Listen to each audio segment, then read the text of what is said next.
বাংলাদেশে হাজার হাজার ই-কমার্স ব্র্যান্ড আছে, কিন্তু খুব কম ব্র্যান্ডেই অ্যাকচুয়ালি গ্রো করে। কিন্তু কেন? পয়েন্ট নাম্বার 1, চিন্তা না করেই ব্যবসা শুরু করে। তারা যে কোনো প্রোডাক্ট দেখেই ভাবে যে এই প্রোডাক্টটা নিয়ে ব্যবসা করা যায়, কিন্তু প্রপার মার্কেট অ্যানালাইসিস না করে, মার্কেট ফিট অ্যানালাইসিস না করে তারা বিজনেস শুরু করে দেয়। এবং কিছুদিন যাওয়ার পরে যখন দেখে যে ওই প্রোডাক্টের ডিমান্ড নেই, তখনই তারা তাদের ব্যবসা বন্ধ করে দেয়। পয়েন্ট নাম্বার 2, শুধু প্রোডাক্টের উপর ফোকাস করা। অনেক বিজনেস শুধু প্রোডাক্ট ডেভেলপমেন্টে বেশি ফোকাস করে। তারা তাদের মার্কেটিং চ্যানেল, তাদের স্ট্র্যাটেজি, তাদের বিজনেস মডেল সেগুলোতে বেশি ফোকাস করে না।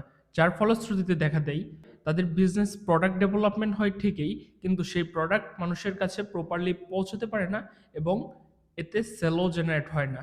তার মধ্যে অন্যতম যে সমস্যা সেটি হচ্ছে শর্ট টাইম চিন্তা করা। মানুষ ইনস্ট্যান্ট রেজাল্ট চাই। ব্যবসা শুরু করার সাথে সাথেই মনে করে তাদের বিজনেসটা স্কেলিংয়ে যাবে, কিন্তু একটা বিজনেস শুরু করার পরে তারা বিভিন্ন ধরনের সমস্যা ফেস করে এবং এই সমস্যাগুলো তারা প্রপার ওয়েতে সলভ করতে পারে না। আরেকটি সবচেয়ে বড় সমস্যা হলো তারা খুব দ্রুত রেজাল্ট চাই। 2-3 মাসে খুব ভালো অবস্থানে না যেতে পারলে তারা মনে করে বিজনেসটা আর চলছে না। একটা ই-কমার্স ব্যবসা আপনি যত বেশি সময় দেবেন তত বেশি গ্রো করবে, কিন্তু আপনি যদি 1-2 মাসের ভিতর আপনার বিজনেসটাকে গ্রো করে একদম আকাশচুম্বী করতে চান, তাহলে সেটা কখনোই সম্ভব না।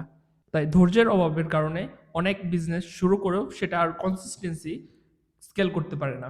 তাই বিজনেস শুরু করার আগে প্রপার মার্কেট অ্যানালাইসিস করে তারপর ডিসিশন নিন আপনি বিজনেস করবেন কি করবেন না। ধন্যবাদ সবাইকে। আসসালামু আলাইকুম।